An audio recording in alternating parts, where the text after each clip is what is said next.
ഇന്നൊരു ചെറിയ വലിയ അൺബോക്സിംഗ് ആയാലോ. ഈ ഒരു സാധനം ഞാൻ ഫ്ലിപ്കാർട്ടിൽ സേവ് ചെയ്ത് വെച്ചിട്ട് കുറേ നാളായിട്ടുണ്ടായിരുന്നേ.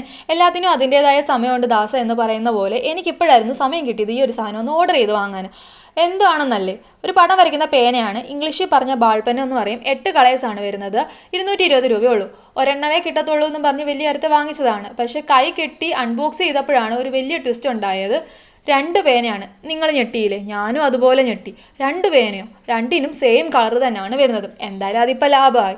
ഈ ഒരു സാധനം ഞാൻ ഇതുവരെ വരച്ചൊന്നും നോക്കിയില്ല. പക്ഷേ ഇൻസ്റ്റയിലും ഫ്ലിപ്കാർട്ടിലും യൂട്യൂബിലും ഒക്കെ നോക്കിയപ്പം നല്ല നല്ല റിവ്യൂസൊക്കെയാണ് അറിഞ്ഞത്. എന്തായാലും ഇന്നല്ലേ കൈ കിട്ടിയത്. അപ്പോൾ നാളെ തൊട്ട് വരച്ച് നോക്കാമെന്ന് വെച്ചു. വരച്ച് നോക്കുമ്പോൾ അറിയാൻ സംഭവം നല്ലതാണോ ചീത്തയാണോ എന്നുള്ളത്. എന്തായാലും നിങ്ങളുടെ ഈ ഫ്ലിപ്കാർട്ട് അക്കൗണ്ടിൽ ഇതുപോലെ നിങ്ങൾ കുറേ നാളായിട്ട് വാങ്ങണമെന്ന് വിചാരിച്ച് സേവ് ചെയ്ത് വെച്ചേക്കുന്ന കാര്യങ്ങളൊക്കെ ഇല്ലേ, നിങ്ങളും അതൊക്കെ ഒന്ന് വാങ്ങിച്ച് എക്സ്പ്ലോർ ചെയ്യും. എനിക്കിപ്പോഴാണ് എക്സ്പ്ലോർ ചെയ്യാൻ സമയം കിട്ടിയത്.